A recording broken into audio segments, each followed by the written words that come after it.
Hello, everybody. Welcome to Film Family. Today, we're going to be going over our top 10 movies of 2019. It's been a great year for movies, one of the best of the decade, one of the best in my recent memory, or probably in my lifetime, actually. And honestly, it just pretty much everything has been great this year. The only thing that I don't think that has been excellent is the horror and comedy genre. Mm-hmm. I think those, whatever. WICK.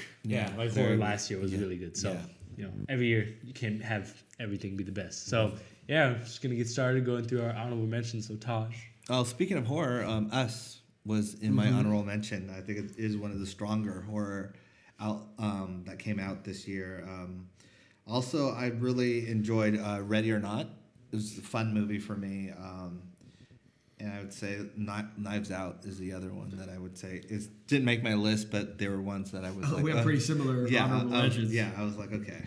Yeah, so for me, it's Us, Knives Out, and Ready or Not. Mm-hmm. Because I feel like Us is a horror movie that I've watched again, and I don't think I would continue to keep watching it, but it is so unique for the genre. Yeah. So I really like that. Ready or Not, Knives Out, same thing. I'm putting Shaft on there. Ooh. Because I actually had a great time watching Shaft, and it has to be on there. Shaft but it by no means is it one of the best of 2019. You are 100% right, and I regret that. I think we all had fun with Shaft. It was just not so a great good, film, but you couldn't help but enjoy it. Yeah, it was fun to watch. Yeah, so I have some honorable mentions. How to Train Your Dragon 3, which came out this year. I didn't see that, actually. It was really good. Really? ROCKETMAN, Us, El Camino, Uncut Gems, and I think that's it, Okay. Nice. So let's get started with number 10. Taj. 10 for me.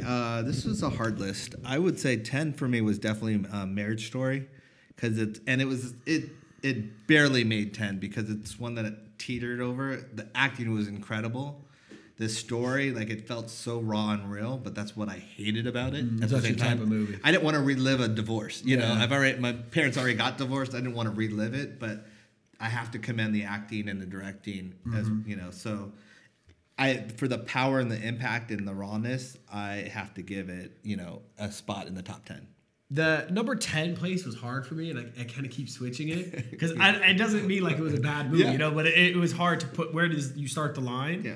And I feel like for me, It Chapter 2 was the line for me. It was a horror movie, I guess you could call it. I just thought it was a good movie overall. Yeah. By far not one of the best movies of the year, but it was one of the top 10 best, and that's why it's my number 10.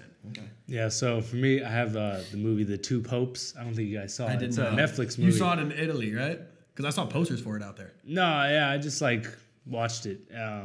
But this is a really good movie. Netflix has ridiculously stepped up their game this year. No streaming service on the film level is even in the same pantheon as Netflix. And this is a great film. Anthony Hopkins is fantastic in it, and Jonathan Pryce is really good. I always kind of thought of him as the High Sparrow from Game of Thrones, and the guy from Pirates of the Caribbean, Elizabeth Swann's dad. But he was really good in this movie, and the way this movie covers some of the gray area of just religion in general in the Catholic Church, the idea of the papacy, and some of the conversations in this movie, it's all just very compelling. I also really like the editing.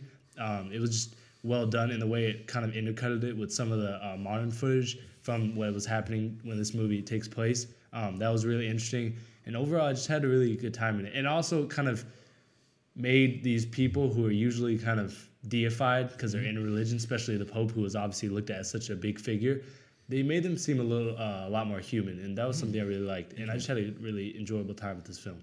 I like the word papacy.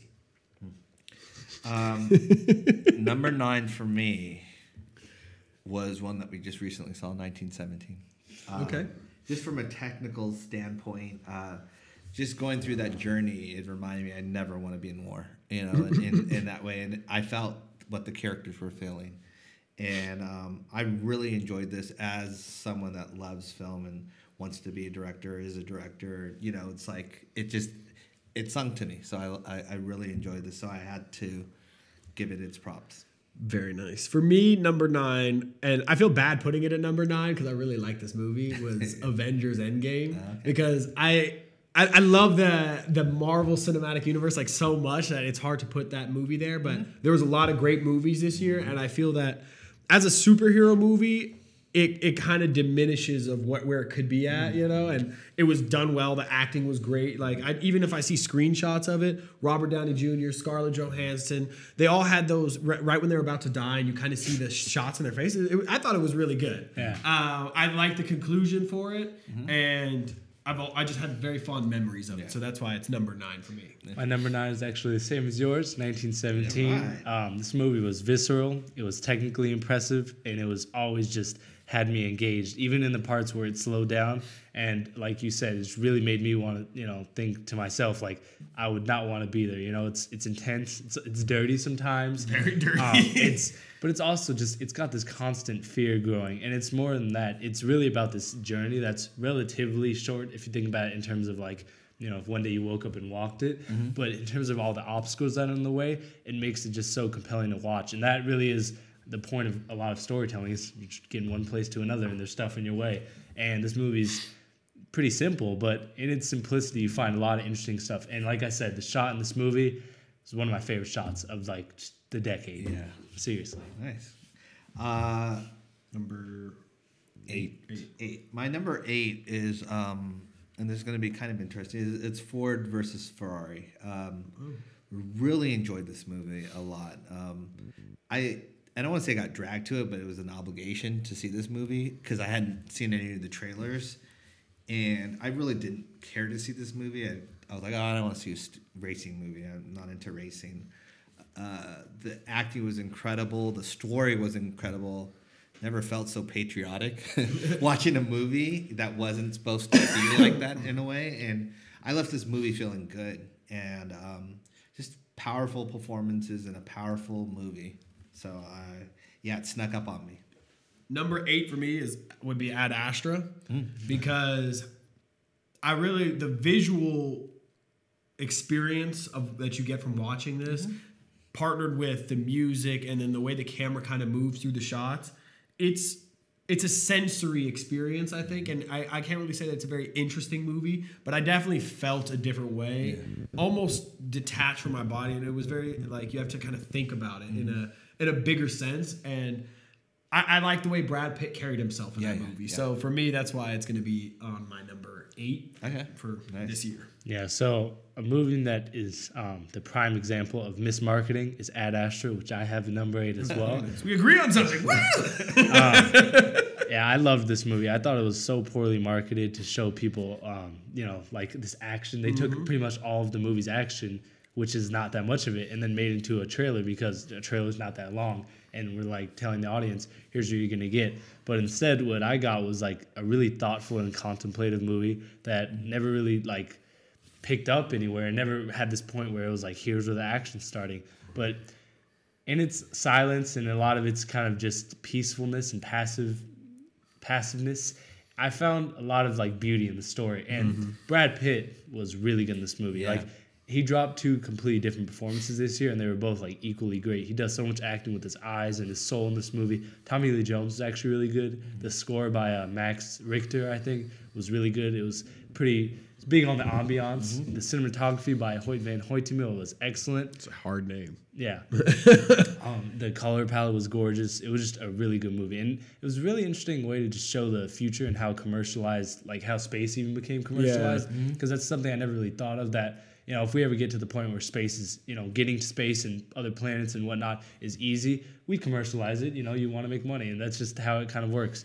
And I just really like this movie. And one other thing that is one of my most controversial opinions is this is like a top 3 space movie that's came out this decade, because this decade space movies have been getting a lot bigger. There's so many of them now, and they're all pretty different. Sometimes you get action heavy ones, sometimes you get contemplative ones.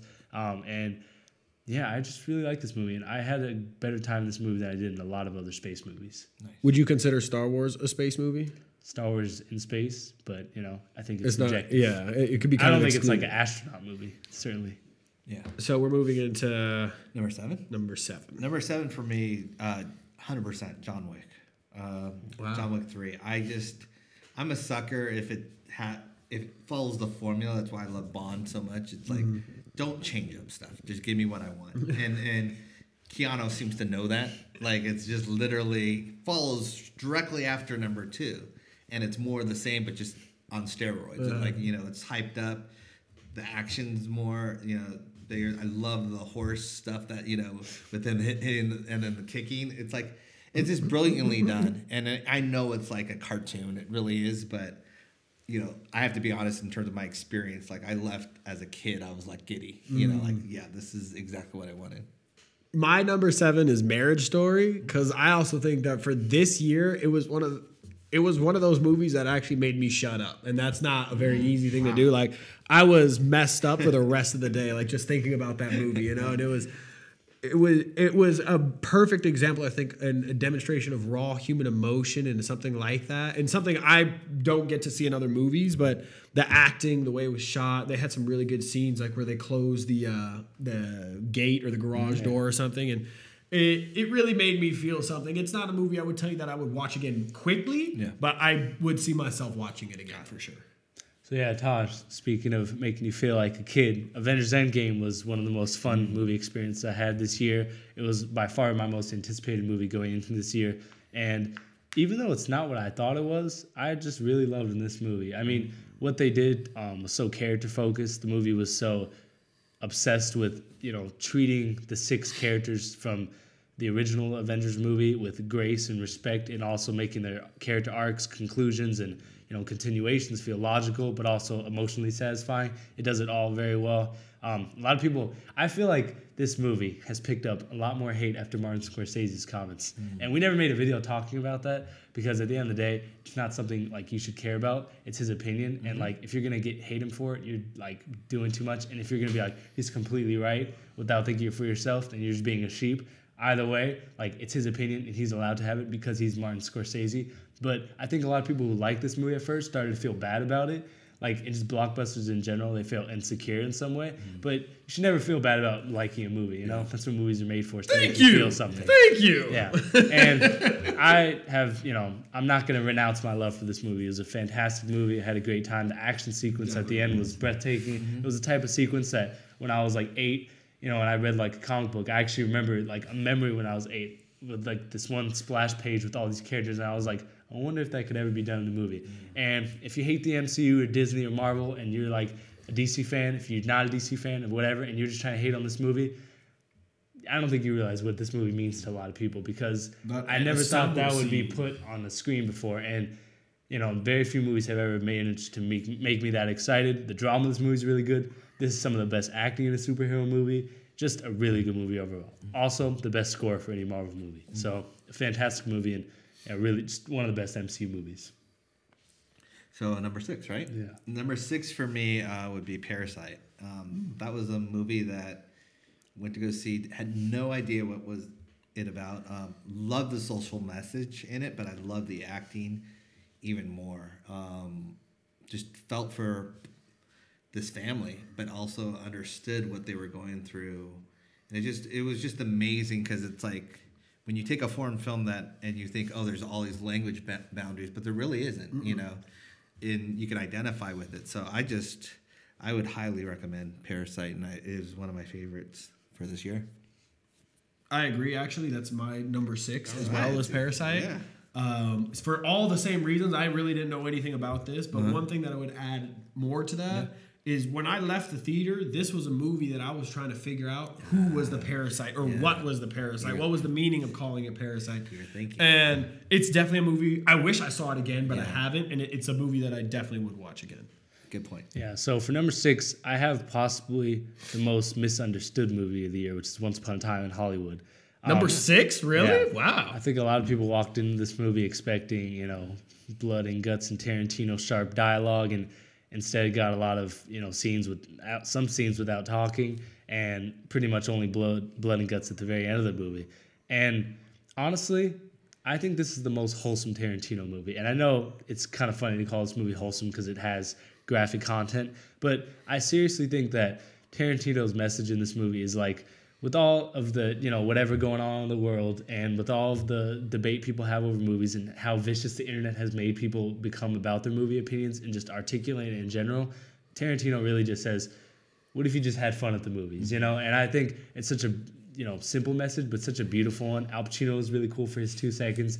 Leo, I just rewatched this movie really recently to see, how I liked it after my first time, and I liked it more actually, not expecting, just a Pulp Fiction or a Django or something like that. I think it shows directorial range, because a lot of Tarantino's critics have said that he can't do anything more than just have ruthless violence and a bunch of people just sitting around talking, and there's both of those things are in this movie, but he also just does great shots. The dolly shot in this movie is insanely impressive. There's a lot of impressive shots in this movie. I love the camera angles. They never seem to be just straightforward. Quentin Tarantino and Robert Richardson always put the camera at a place you might not expect. Speaking of Robert Richardson, he's like my favorite cinematographer, and the way he contrasts color is so good. It looks great in this movie. This movie made me want to drink whatever they were drinking, because they made everything they ate and drank in this movie look so appealing. Brad Pitt plays one of the coolest characters in a long time, and he's like 50, and when you're cool at 50, you're Brad Pitt. And Leonardo DiCaprio is excellent. I really enjoyed this movie, and at the end of the day, I just feel like it was a movie that it's the first first Tarantino movie that ends with a message that isn't necessarily cynical, because all of his movies, even the positive ones, are usually negative in some sort of way. But this movie felt like him just being like, Hollywood was a time, and I'm just gonna, show my love for that. And there's so many references to old Hollywood in terms of culture and music and movies. And yeah, I love this movie. Nice. So we're headed into the top 5.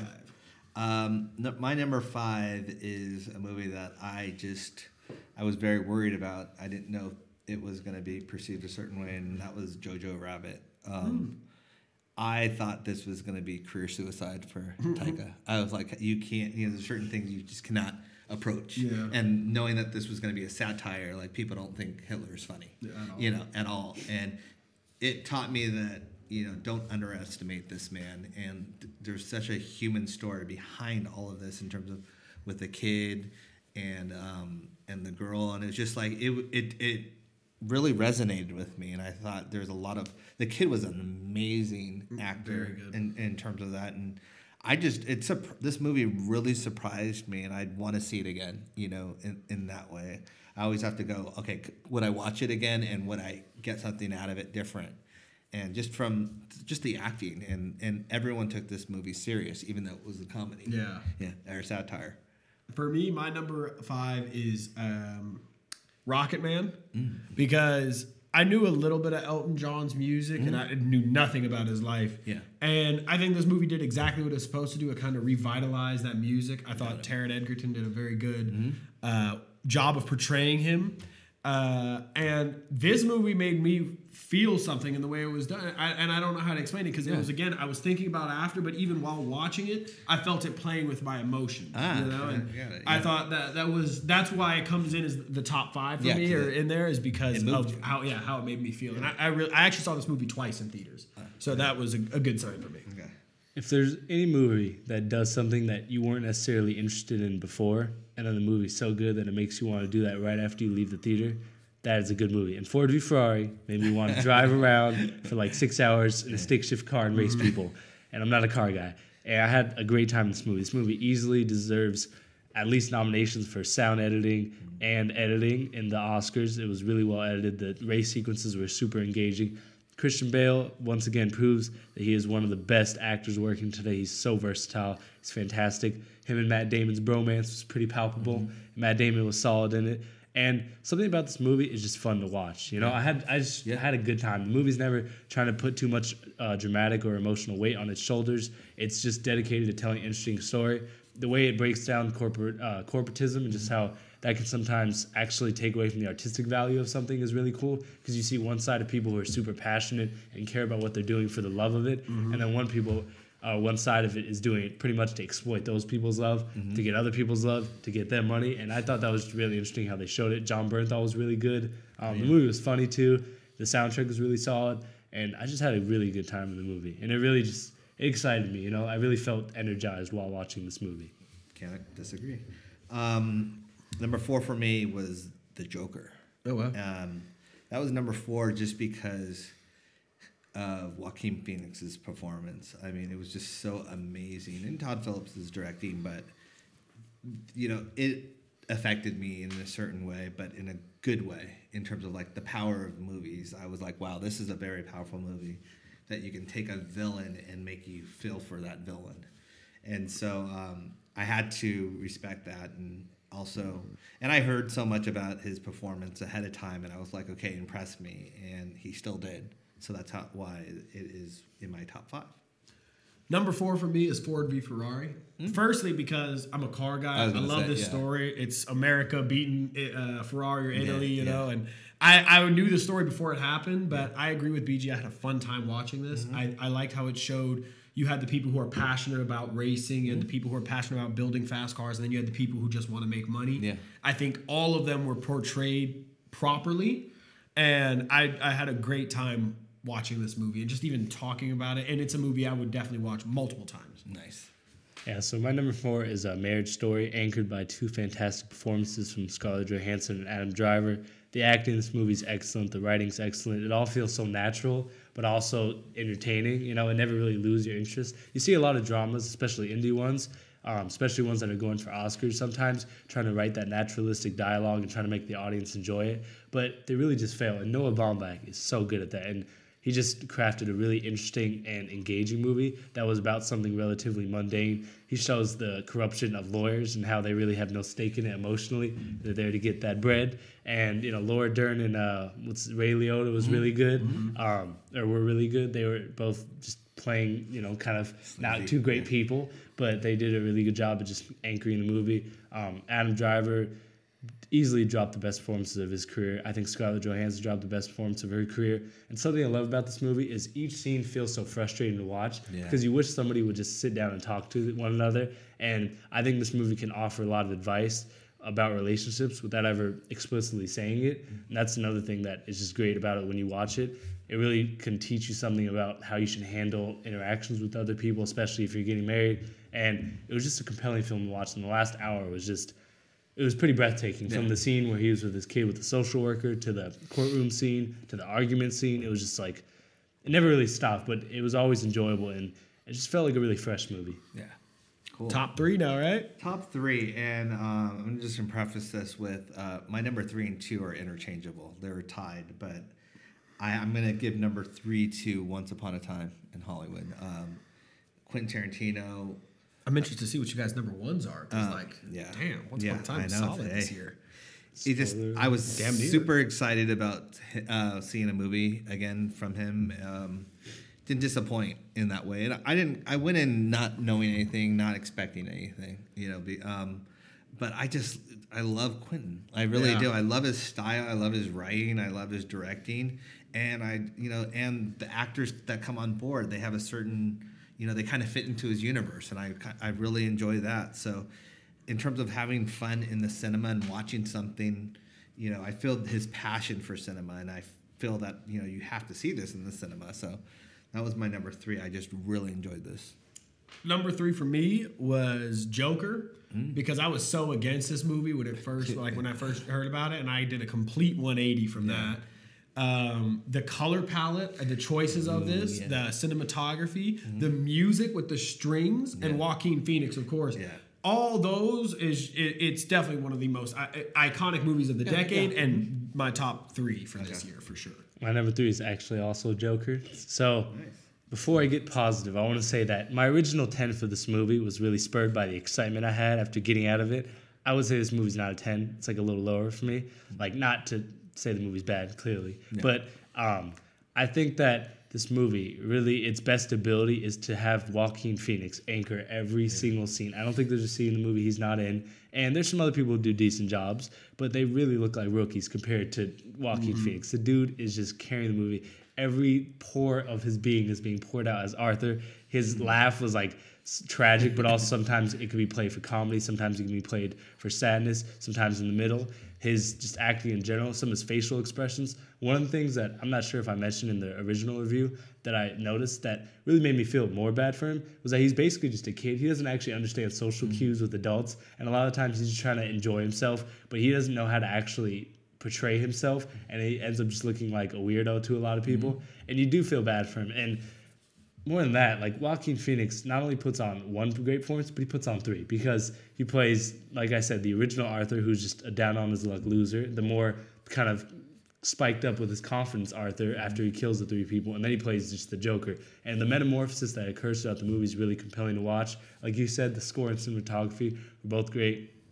And I don't want to like devalue Todd Phillips' direction or script with Scott Silver, but this movie is one of those movies that if the main actor didn't do anything but their best, and I mean their best, the movie would fail. And Joaquin Phoenix drops one of those performances that's going to define a generation. He's excellent in this film, and yeah, I really like this movie. He surpassed his best. He surpassed, opposite of Black Christmas. Opposite. I think if you like have ever like said anything about a performance of the quality of the one Joaquin Phoenix drops in Joker, like on the internet, if, like the performance sucks, you're literally trying to troll. Because if you knew anything about acting and you watched this and said it was bad, no, I think you'd just be kidding yourself, or you're just trying to disagree and be a contrarian. Yeah. This is a brilliant performance. Yeah. Top two. For me, this was easy. This was The Irishman. To see a master at work, a director that has been around forever, that appreciates film, but also brings his stable of actors that are, you know, in their own masters. And that's what I enjoyed. It wasn't, you know, just this journey of watching, you know, it unfold. It was the actors involved with it. Pacino, Pesci, De Niro, just all masters in terms of it's one of those movies that kind of make me speechless because I'm like, wow, will I ever get to there? Like, you know, like it's like such a high bar that you dream of it. You reach for it, but it's like the Michelangelo. Yeah, exactly. And you know, obviously there's certain things with the de-aging and all that stuff, but I felt like this was such a gift for us that he was able to do this at the age that he was, but also the actors were able to come back and say, here, we're going to give you this as well. And so I just, you know, this easily was my number 2. My number 2 is Gemini Man. No, it's Irishman too. Oh, right. Yeah. And the reason why it's not actually my number 1, and this is a really stupid reason, but I think it's important, is the length. Okay. It's a very long movie, and that's one of the reasons why it took me so long to watch it, was because I felt I had to block out. You didn't watch it in one sitting? What's up? You didn't watch it in one sitting? No, I did watch it in one sitting, but I felt like I had to block out a large portion of my day to watch it. But that and that says nothing to do about the movie itself being boring or too long, because I don't think it's any of those.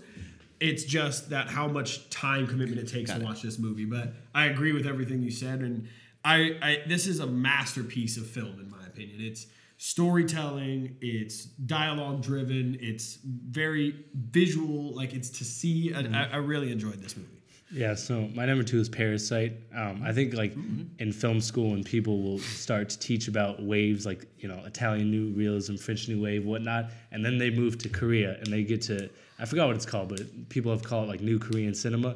This will be one of those films that is used to teach it. And when you have a film that is so good and so important that it is used to teach an actual time period of films, that's when you know you've done a great job. Bong Joon-ho does absolutely everything in his power to make this movie just effective on every level. The actors are all really good, and like I said in the review, I can't fully even describe, you know, how good I think their acting is, because, you know, I don't speak the same language as them, but everything they did just made me like them and also hate them at points. But the nuance that this movie has is so compelling. It never seems to take a side. It never seems to just make up its mind on anything. It seems a little bit ambiguous, but it's also trying to make a definitive statement. The movie also never stopped. It was constantly malleable. It was moving and breaking itself and rebuilding itself. Yep. You never knew where it was going. And then once you thought it would settle down, then the ending happens. And like the last 15 minutes of this movie were crazy. The 30 minutes before that were crazy. Everything is just so compelling to watch. The script's fantastic. And honestly, it's one of those films that, like you said, just had you thinking. But more than that, just really is one of those things that you're glad you watched. Because when you ask somebody like, tell me a movie that's going to blow my mind or something, I'd be like, watch Parasite, you know? Because you're really just going to be constantly enthralled and constantly trying to figure out what everything means. It's just a fantastic film. We're down to number 1. This might surprise some people. It might not. This movie, it's what I wanted to be a director for. I mean, you know, Star Wars was the movie that made me want to be a director. Jurassic Park was the one that reinforced it. And this, because it was the ending of a saga of movies, and to me, it stuck the landing perfectly. Star Wars. No. Should have been Star Wars. It's Avengers Endgame. I mean, and I don't care if it's a comic book movie. Like, it spoke to me as the big kid that I am. There's things that I've never thought in my lifetime I would see on screen. And there's characters that I thought I never would care for that were on screen that I cared for. I was scared the whole time in terms of, will they ruin this? Will they mess it up? And I mean, there's iconic scenes in there, from the Captain America having the Thor's hammer, yes, to the on your left. There's so many things that I was like, that I've seen not only memes but just little clips of that just get me giddy. Like, oh my gosh, this was such a great scene. And the music too. Everything. It's like it's kind of what I want to be a director for the popcornness of it. And, so I am one of those people that are sticking to my guns of, no, this was cinema. Yeah. And it was popcorn. It's a popcorn movie, but it knew what it was, and it delivered what we wanted in that way. So I have no shame. My number one, even though I feel like Infinity War was better, it's my number one for this year. Yeah, 100%.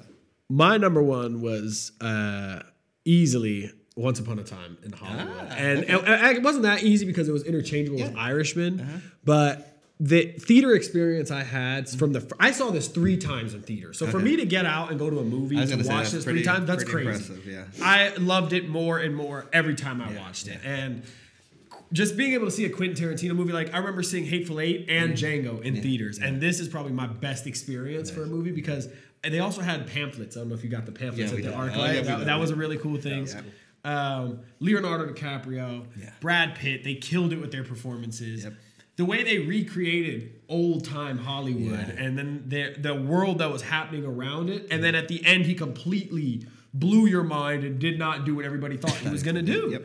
And it's just one of the best, I think, movie-going experiences I've had. So it's my number one, for sure. Good number one. Yeah, so right when I saw my number one, I was like, if a movie passes that, then I don't know what to say. It's The Irishman. I mean, The Irishman is brilliant on every possible level. To be one of the best Scorsese movies when the dude has been dropping masterpieces for like 5 decades is a feat of its own. But for him to have this type of control over the pacing, story, acting, and everything else of the film shows that he is not only a master of his craft, but he's one of those people who's a true artist of just human connection and storytelling. I mean, this movie is fantastic. It has easily Robert De Niro and Al Pacino's best performances of this century. They are both fantastic. They're so old you can damn near make that statement. Well, I just did make that statement. Al Pacino at least deserves a nomination as Jimmy Hoffa. He's so explosive. He's so funny. Solidarity. He's always just, every scene he's in, he gives so much energy. And to be like 78 and do that, most actors in their 40s dream they could drop a performance like Pacino in this movie. And just again, adding to a long list of great performances from him, Joe Pesci, I forgot to mention, is like just one of so his best intimidating. Came out of retirement. Every movement he does, from a flicker to his eye to a little word he says, to the scene where he just looks at Robert De Niro and they have a full conversation with their eyes for like 30 seconds, and you as an audience member knows exactly what that means. That is just pure mastery of direction and acting. And then you have Robert De Niro, who I think has been the most underrated of this movie, actually. A lot of people talk about those two, but who has dropped such a tragic performance, such an entertaining performance at times. He made me laugh. But more than that, he's really dropped something that is just, I think, going to be put along the lines of his other characters. Because something that De Niro's been great about in his career is transforming a character. Some people are great at playing a character who stays the same. One I think of is Daniel Day-Lewis, who plays people who are just compelling to watch. But Robert De Niro has such a great control over subtly changing his character over a time period that the film demands. And then that's also not talking about the hundreds of other fantastic cast members, or the fact that the movie, just watching it, just gives you energy. And the fact that the movie is really like 3 different movies in one, and it's really combined a lot of the themes and ideas in Scorsese's vastly different discography of films and catalog because he's dropped so many that have so many different ideas and themes. And this film feels like a brilliant amalgamation of all of that. And something that I really love about this film is that in Goodfellas and Casino and Wolf of Wall Street, through movies that are pretty similar in their editing style and their thematic content, they all have these first parts where everything is shown to be great. And then they have a part at the end where it's like, well, greed is going to overtake you or whatever. But this movie doesn't have that on its mind. The movie shows a lot more of the damage to the man's spirit than his wallet. And that was something that I loved watching. The final, 30 minutes were completely different from the first 3 hours. And they were equally as brilliant. They were sad, but they were also just something that you wanted to keep watching because you wanted to see how it ended. The final shot was one of the best in any Scorsese movie, if not the best. It was one of his best endings. And more than that, I just really enjoyed watching what this movie is about, showing the spiritual kind of destruction of Frank Sheeran and just showing how a lot of the choice he makes in his life are just not able to be undone and how that kind of haunts him. And it's just a fantastic film. I hope it's analyzed for decades. It's crazy how many people didn't like this movie. Honestly, if you didn't like this movie, I know opinions are opinions, but you shouldn't talk to me about movies because, I think we just fundamentally disagree. This movie was fantastic. The soundtrack was great, as always, but it just shows a certain maturity for Scorsese at 77 to drop a movie about mortality and age. And, yeah, it's just easily my favorite movie of the year. It's one of my favorite movies of this decade. So, yeah. Yeah, so if you have a favorite list of 2019, let us know. If you disagreed or agree with us, of course, this is all opinion. And... yeah, if you like this video, like and subscribe, and we will see you next time.